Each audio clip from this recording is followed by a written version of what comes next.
एक रैली को संबोधित कर रहे हैं। पेंशन योजना तय की है, हर महीना पेंशन योजना लेकर के आएंगे और जो भी उसको जुड़ना चाहेगा उसको 60 साल के बाद पेंशन मिलेगा, ताकि उसका बुढ़ापा कभी परेशान ना हो। इस देश का एक बेटा दिल्ली में भी तो होना चाहिए ना, जो 60 साल से ऊपर के लोगों की चिंता करे। आपने एक ऐसे बेटे को बिठाया है जो 60 साल से ऊपर के वालों की भी चिंता करता है और 18 से 25 साल वालों की भी विशेष चिंता करता है।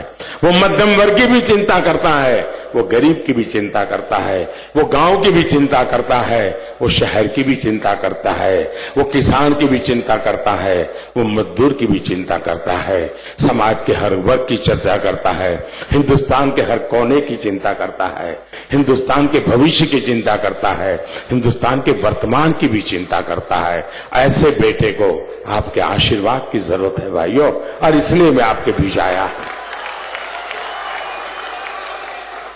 इसी तरह हमारे व्यापारी भाई बहनों के हितों पर ध्यान देने के लिए, सरकार के साथ उनका संवाद और बढ़ाने के लिए राष्ट्रीय व्यापारी आयोग भी बनाया जाएगा।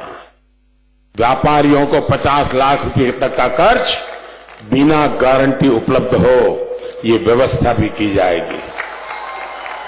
भाइयों बहनों, देश और लोगों की आवश्यकताओं को देखते हुए नई व्यवस्थाओं का निर्माण भाजपा सरकारों की पहचान है।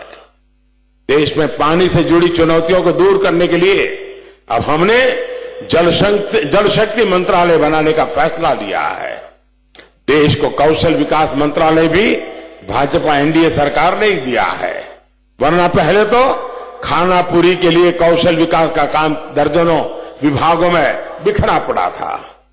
साथियों, ये अटल जी की ही सरकार थी जिसने आदिवासी हितों को ध्यान में रखते हुए आदिवासी कल्याण मंत्रालय का गठन किया था। आप मुझे बताइए भाइयों, हमारे देश में भगवान राम के जमाने में आदिवासी थे कि नहीं थे? जरा आप ताकत से बताओ ना, आदिवासी थे कि नहीं थे? महाभारत काल में आदिवासी थे कि नहीं थे? राजा महाराजाओं के कालखंड में आदिवासी थे कि नहीं थे? अंग्रेजों के जमाने में आदिवासी थे कि नहीं थे? कांग्रेस के जमाने में आदिवासी थे कि नहीं थे? देश आजाद हुआ तब आदिवासी थे कि नहीं थे? लेकिन एक कांग्रेस वालों को पता नहीं था, उनको पता नहीं था कि मेरे देश में आदिवासी होते हैं, पता ही नहीं था।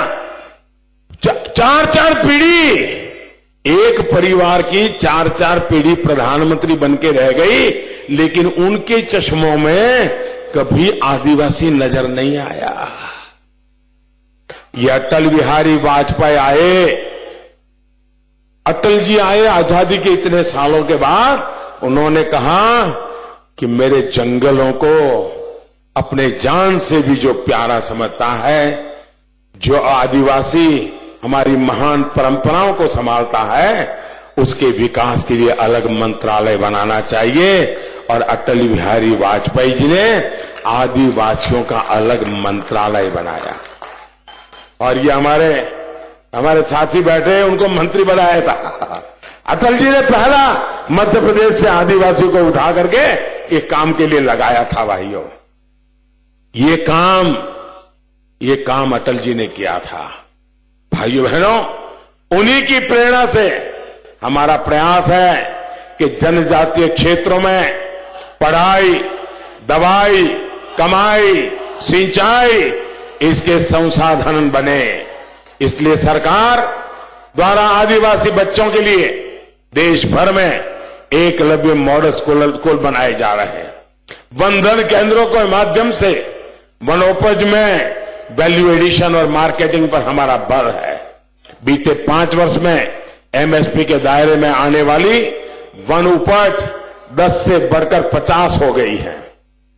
साथियों, मैं फिर दोहराऊंगा कि आदिवासी जमीन हो, जंगल हो, आदिवासियों का हक हो, जब तक मोदी बैठा है, जब तक भारतीय जनता पार्टी है, किसी भी आदिवासी की हक को नहीं छीना जाएगा।